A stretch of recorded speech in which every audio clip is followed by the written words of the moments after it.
طریقے سے وہ ایکسپلین کرتے ہیں کہ کیا کیا چیزیں ریکوائرڈ ہیں, آپ کے ایڈمیشن کی پاسبلٹیز کیا, یا لاسٹ ایئر جو جس اسٹوڈنٹ کا ایڈمیشن ہوا تھا لاسٹ اسکور کتنے تھے, تو اور کوئی اس طرح مطلب آپ ایڈمیشن سے پہلے کوآرڈینیٹر کو ای میل کرتے تھے؟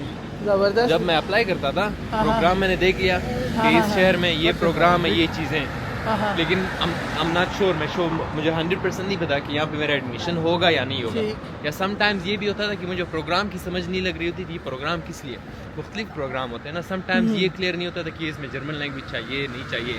اب بجائے کہ میں گھر بیٹھے بیٹھے خود سوچتا رہوں, اس سے بیسٹ ای میل لکھو, اور کوآرڈینیٹر جتنے بھی ان کا کام ہی ان کو پیسے اسی چیز کے ملتے ہیں کہ آپ پروگرام کے حوالے سے اسٹوڈنٹ کو انفارم کرو. مطلب اسٹیپ 1 ایڈمیشن سے پہلے آپ لوگوں کو کوئی کیوری ہے, کوئی کنفیوژن ہے, تو آپ پروگرام کوآرڈینیٹر کو ای میل لکھ سکتے ہیں اپنی کیوری کو کلیئر کرنے کے لیے, اور کوآرڈینیٹر آپ کو رپلائی کرنے کا پابند ہے. 100% nice, that's a good information. آپ جرمنی میں اگر میں پارٹ ٹائم جابس کی بات کروں, سر آپ کو پارٹ ٹائم جاب کیسے ملی تھی؟ بھائی یہاں پہ تو جاب بہت زیادہ ہے, زیادہ ہے؟ جب میں بہت زیادہ اچھا. جرمنی میں یہ ہے جب آپ آتے ہو آپ کو ٹیکس آئی ڈی کے لیے اپلائی کرنا پڑتا ہے, اور وہ ٹیکس آئی ڈی آپ کی اکوموڈیشن کے ساتھ آتی ہے. ٹھیک ہے.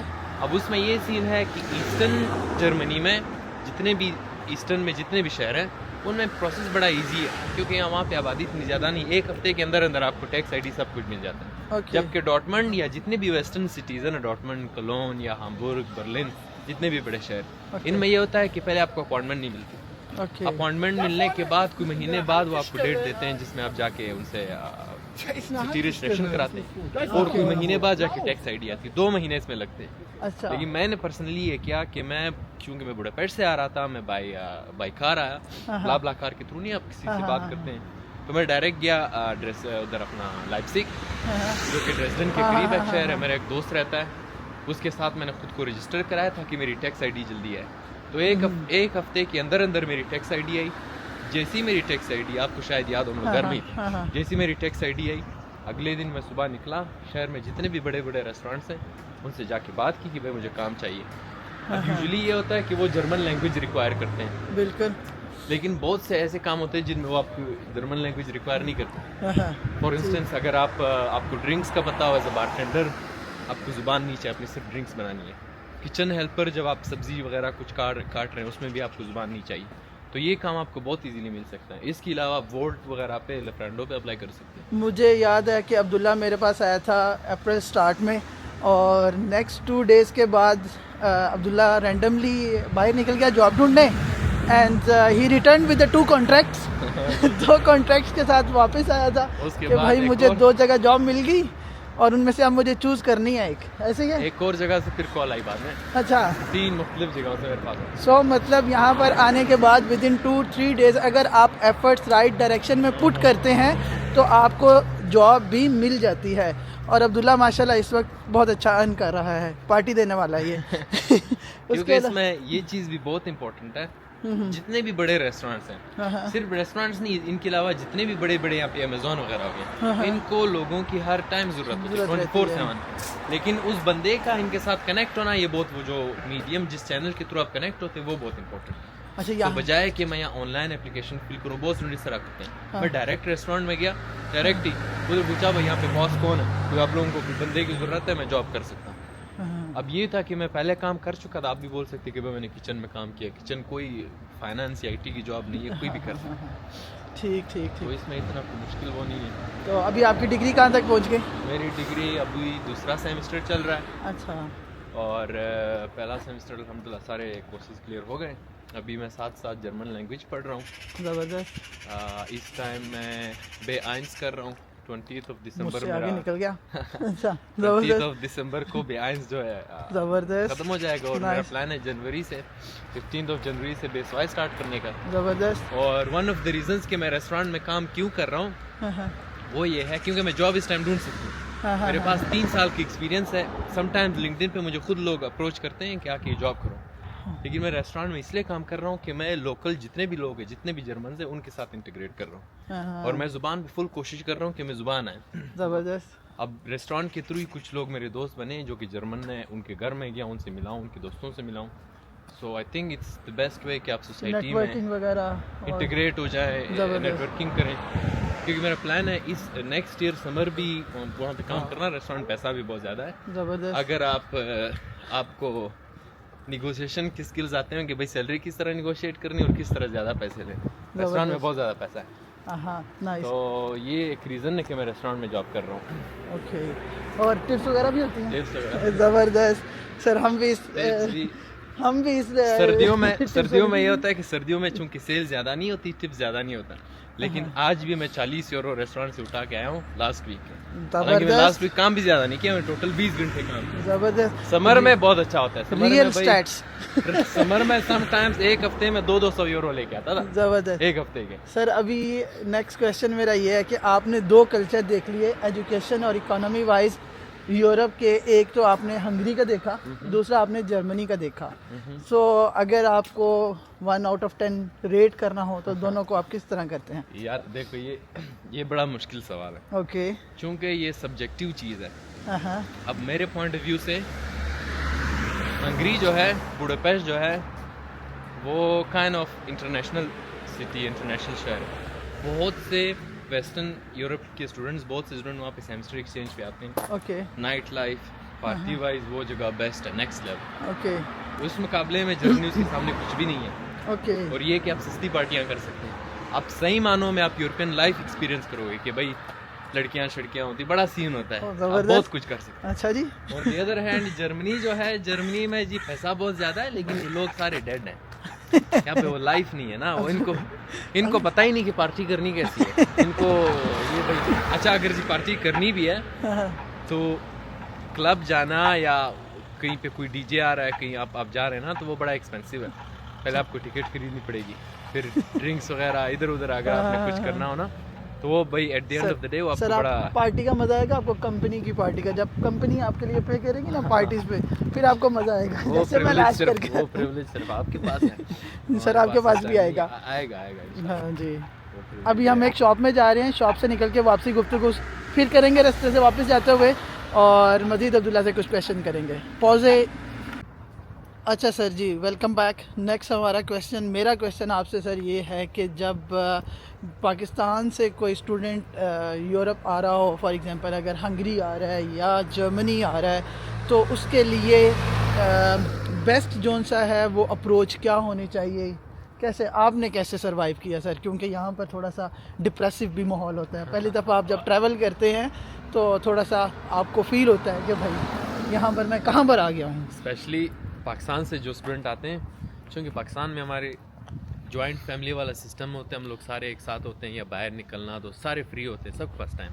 جرمنی میں کسی کے پاس بھی ٹائم نہیں ہے. ایون کہ ہم پاکستانی جو رہ رہے ہیں, ہم کتنے دنوں بعد ملتے ہیں, ایسے ہی ہے, کسی کے پاس بھی ٹائم نہیں. تو جب آپ اسٹارٹ میں آتے ہو, آپ دیکھتے ہو کہ بھائی ادھر پڑھنا بھی, ایک یونیورسٹی تھوڑی سی مشکل ہے پاکستان سے, ادھر آپ کو پڑھنا ہوتا ہے.